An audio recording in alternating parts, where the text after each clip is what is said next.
Welcome back to the studio. I'm so glad that you're here.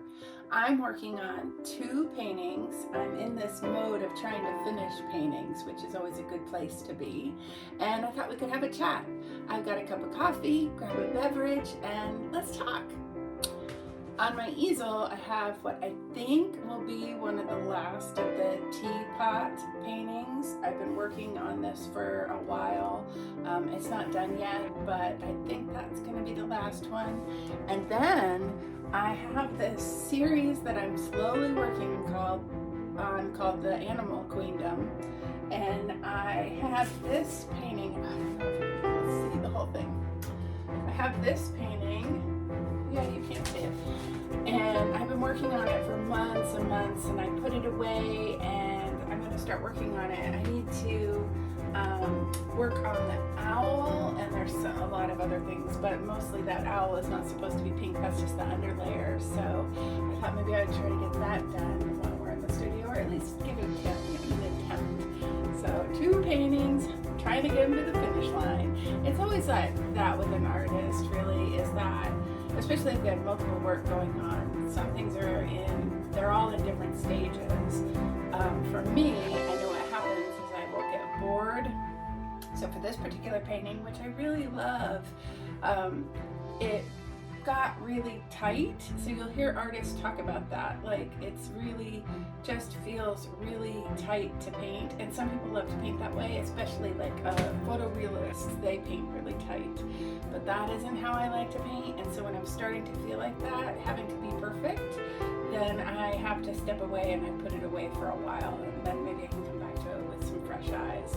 But I love this series, and I'm excited to finish this one and then get started on another one. So that's good. That feels great. So let's see what we can do today.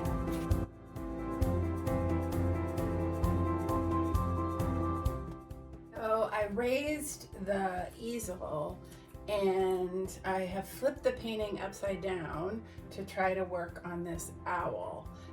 Because it's at the top of the painting, it's a little high for me. That's what I get for being a short painter. Anyway, I wanted to show you this resource that I use for animals when I'm trying to get an idea of what they look like. Now, granted, I'm not trying to make them look like they're perfect or like a photo. I'm just trying to get the spirit of the animal. But I use this kids Smithsonian, the Animal Encyclopedia, to look at all the animals. And so I have looked up owls, and they have a great spread on owls. I actually really love this book. I mean, it's everything. It has all the things from worms to octopus to, bears and frogs and toads and all the things. And so it's just really helpful to have a reference. Like I said, I'm not using it to paint exactly what this looks like, but it gives me overall shapes and what an owl looks like in general. And so, yeah, I highly recommend. I usually pick these up on thrift books, used, very inexpensive. I have some other ones. I have an encyclopedia of dog breeds. I have an encyclopedia of cat breeds. Because I've done a lot of cat paintings, and I have some others too, and I just think these are great resources to have. Yes, could I look online? Absolutely, I could. But for me, it's nice to have a book. It takes me off the internet into a world that's not digital, and so that's why I like the books. So yeah, I think that's kind of a fun thing. And so this particular owl is not based on anything, just my imagination, basically. And I thought that I'm actually going to make him a little bit blue and white, although owls are not blue and white. So already I've gone off the rails, but I'm going to use a Payne's gray. It'll actually end up probably a little bit gray as opposed to white. Payne's gray is a mix of colors. It's a famous color mix. And so I use it for a lot of things because it has such a rich feel to it, which is different than, say, black. So when you use black and white, that gray is very different than when you use Payne's gray and white. So a little painting talk here. So let's get started. We have owls that live in the woods right near our house, and we hear them most nights, and I love them. They just sound so majestic. They sound otherworldly, actually. And I know they're just calling out to one another, but sometimes I think that they're calling out to me. So it's kind of fun to paint them. And then of course we have a ton of deer here. Our yard, we don't hunt, and so our yard is sort of a safe haven for deer. And I love having them too. We call them our deer friends, which we have to tell our dog because he would like nothing more than to chase them down. But he doesn't, because he knows we love them, and so they're our lovely deer friends. And it's sort of an ode to them, I think, an ode to them. Right now we have a mom and her baby that is visiting, and oh, so cute with the little dots. I mean, it basically looks like Bambi. And it's fun. It's fun to live in a place where you have all that wildlife just right out your back door. Yeah. So this week I made a decision for this season of my life that I really wrestled with, but I just feel like it's the right move for me, and maybe you'll resonate with it. I've decided to not watch any news media during this election season. Don't get me wrong, I actually am seriously interested in civic life. I do a lot of programming about being involved civically, but that's at the hands-on local level, not at the national level. And I just feel like it's not good for my soul to watch the media circus is really the only word I can use coming up to this election, really any national election now. When I was a kid, I grew up, my parents were very politically active. My dad had been a protester in the Vietnam War before it was the hippies. He protested in a suit very early on in the war. He had been a Korean vet and came back a pacifist. War will do that sometimes. And so I did grow up with a family that was very politically aware, I would guess. We would watch the McNeil Lehrer News Hour, which I think was called something else, McNeil Lehrer, I don't know, something, on PBS. And that was like the news that we watched every night. I was mostly raised by my dad, so that would be like the evening entertainment before we'd watch, some sitcom or another. And so I grew up watching the news, and then, as an adult, also watched the news in that way. But then, of course, in 2008 or so, the news just completely changed, and it became 24 hours, and it became entertainment as opposed to just reporting on the news. And so I have tried to have a relationship with it because I do feel like it's important to be aware of what's happening. I've taken breaks in the past, not extended breaks, but some time off where I decided it's not great for my mental health to watch this craziness online. And so I'm at that place. I just feel like I know who I'm voting for, so it's not a question of that. And if there's a change, I probably still know who I'm voting for, and that's okay. You hear enough about the news from other sources. So I have to do social media for my work. So there's no way I'm not gonna see some of it, right? I'm not gonna live in a bubble. I'm still gonna see some of it. And so I figure that that's probably enough. And my husband watches some of the news media, and he will tell me if there's something really significant that I should know. And I'm fine with that. Not that he tells me how to vote or what to think, or anything like that, but he'll tell me if there's something that's really important. And so it's a big shift because, you know, we're kind of raised to be aware of what's happening politically in the nation, and you know, it's sort of like feels like an obligation as a citizen to stay abreast of what's happening. But really, because the way the news plays out now, and they have to make a story last 24 hours or 48 hours, and they just draw it out and it becomes more sensational, or the fact of social media where politicians now are, you know, just trying to be seen. So they are a little bit more bombastic, and they are, you know, more just trying to be seen. That's it. And I feel like that's not actually news. There are real things that are happening in the world, and that those things are important. And the news will get to me. So from now until, I'm going to say probably until, you know, next January, I'm just going to take a break. And I don't, yeah, like I said, I don't really feel bad about it. I feel like it's good. And I'm just curious about you. Like, what's your relationship with the news? Are you watching it? Do you pay a lot of attention to it? Does your partner pay a lot of attention to it? If you have, you know, if you're married or you have a partner, is it something that consumes you? Does it bother you?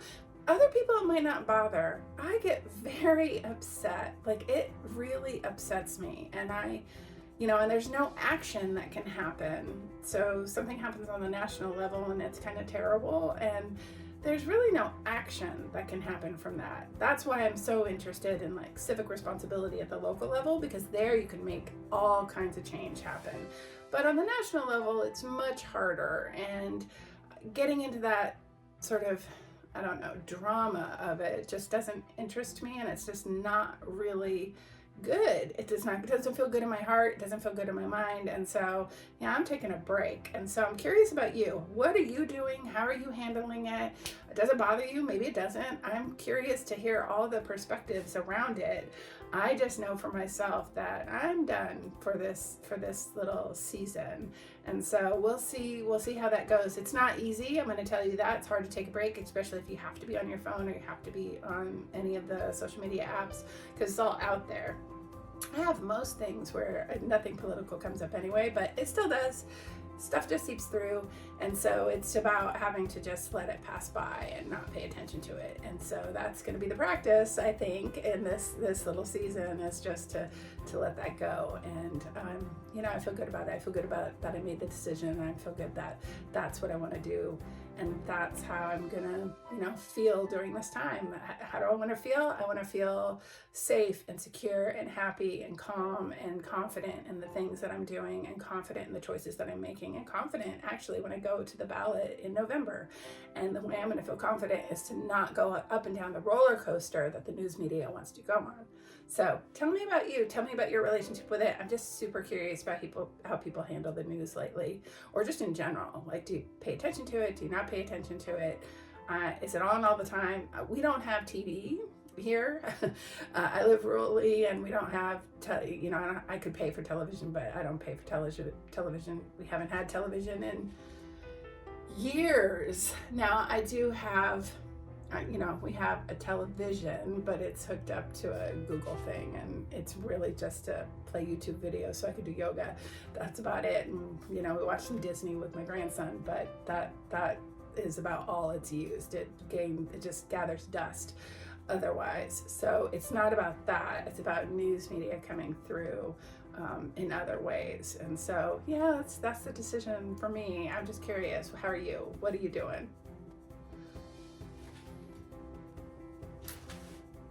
So on another YouTube channel, Ann Livingston, she had done a big show in her neighborhood in Seattle. Let this dry. In Seattle, and she didn't do great. She talked about it. It's really good. She's very honest about how the process went. I love that in an artist, when they share what really happened. Anyway, I had told her that I coach an artist maker incubator, In fact, I just wrote a big NEA grant for that program, and we try to get our artists to get involved in the wholesale market. And she asked some questions about that, and I wondered if other people had questions about art, and if you would be interested in having me show you some of the tools and things that I use for my art practice, not necessarily what I do in coaching, although I'm happy to answer questions. But I was thinking, so I just had to do that application for that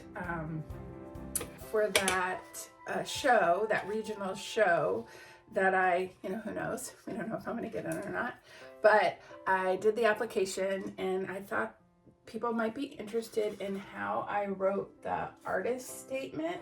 So I used AI to write it, and before you get all hung up about me using AI to do something artistic, I was inspired to do this from the Mid-America Arts Alliance. They had taught a class on it, and I thought, okay, yeah, they're recommending it, I can do it too. And so I put in some information, and I used multiple tools to come up with my artist statement. And I thought maybe I could do a little tutorial on that if people were interested on how to do that. I also used ChatGPT to come up with some names for paintings, and I thought maybe I could show that as a tool if people were interested. Yeah, I don't know if anyone's interested in how I use technology to move my art practice along, but if you are interested, I'm happy to do those kinds of tutorials. I think that might be helpful. I will say with the stuff with AI, I am using it as a base, and then I edit it. So as a creative team of one, which you might be too, a creative team of one, I don't have a team of people to brainstorm with. And so I use AI as a way to brainstorm ideas. And maybe that might be interesting to you. And if it is, just let me know in the comments, and I'll do a little tutorial on how I'm doing that. It's kind of an exciting thing, coming up with your artist statement or descriptions of your paintings or titles or series titles or whatever it is you want to write about or think about as an artist. This might be a way to jumpstart for you. I would never use it direct out, and if you do, that's fine. I'm not telling anyone else they can or can't. Just for me, I just use that as a way to put some information in, and I think of it as my creative team, and AI goes out and comes up with some ideas and then gives it back to me, and then I can take those ideas and edit it and take it in and take it out. And I just thought, yeah, maybe you might want to know, because I know from working with the artists that I work with that those artist statements and things like that can be kind of a block. So let me know if that's something you'd want to know, and I can show you. I can do a screen on screen, and then I can show you exactly how I do it. I wanted to say thanks for everyone who has been watching my studio videos.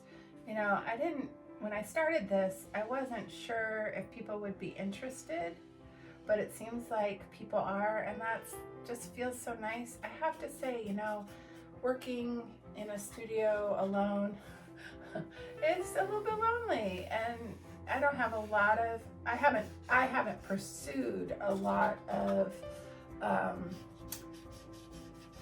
ways to show my work out in the public. I'm a little shy about it, actually, like to take them out. So this has been a nice sort of bridge of that, and I appreciate you spending a little bit of time each week in my studio with me.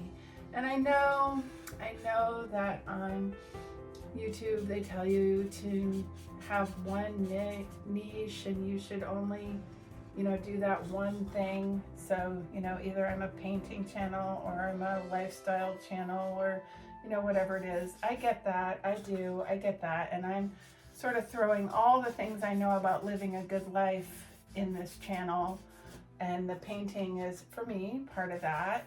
And so thanks for coming along and doing this with me, and really cheering on this kind of way of doing YouTube, where yes, it is about one thing. For me, it's all about loving where you are and loving where you live.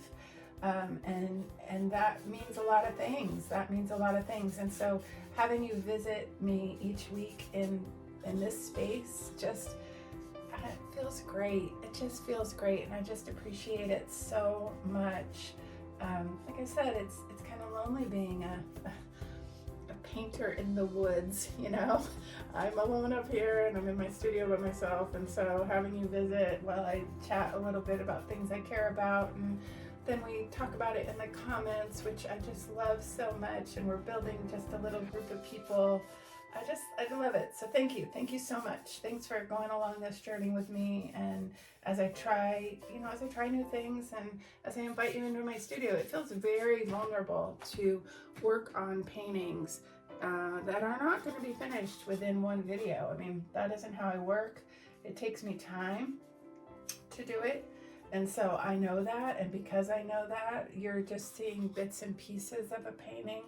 And so I appreciate you being okay with that too, that paintings, you know, we've been trained by social media that everything is done within a blip. In fact, with like reels and shorts and things like that, people might think that to create work or to create anything, food, you know, whatever, anything is all done like that, like flip, and it's done. And in my world, that's not how the creative process works. In my world, the creative process takes a long time, and you're working through things, and you're responding to things, and you're giving yourself space to work on it. And so I appreciate you sort of going with this slower process and seeing how work can be created that takes time, that basically just takes time. And so thank you for taking this sort of studio journey with me, and coming along and working with me as I sort of do that, where I show you that work takes a long time. You will see some paintings over and over and over again, and I'm okay with that. Like that's okay. I don't want to be the speed painter. I'm not Bob Ross, where I'm going to finish a painting in one go. You know, I mean, I love him. He's very mellow core. I just love it. But I know that work takes time, and I'm here for that, and I hope that you are too. And you'll see the paintings in stages, and then, you know, as I finish, I'll also share that so you can see the finished paintings and the process and what I did with them, because that I don't know that yet either. And so I'll take you along for the whole ride. So on this channel, you're not going to see that it's just finished. You're going to see it in progress. So thanks for coming to the studio. And next time I'll wear my mic, and I'll make sure that the sound is quality, but it's early, and I just wanted you to come in and be here with me today. And so thank you for coming along. And you know, tell me in the comments, tell me about your relationship to news, tell me about if you would like to know some art tools, tell me if you are interested in what your art process is. Are you working on things for months and months? Are you working on things in a short time period? I'm curious how people are doing work and what they're doing. I'm curious about all of it, actually. And so thank you so much, and come back. I'm in the studio every Sunday with you, so come back and we'll chat some more. And if you have any topic you want me to cover or anything you want me to show you, I'm happy to do that. Just put it in the comments. I'd love to hear what you want. That's great too. So like, subscribe, and it means the world. I will say this. If you've gotten this far, you might as well subscribe, right? It would mean so much. I didn't realize how much it meant on YouTube. You know, you always hear that, like, subscribe, smash that like button, whatever, right? And it does matter. So the whole way it works is the more people who are interacting, the more that the system, the algorithm, that's what the algorithm, they think it's holy practically. boosts you up. So you subscribing and you liking and you commenting shows that there's interest. So the more you can do that, not just on this channel, but on any channel, is helpful, is so helpful. So I hope you have a great day. You're doing fantastic. And I'll see you next Sunday in the studio.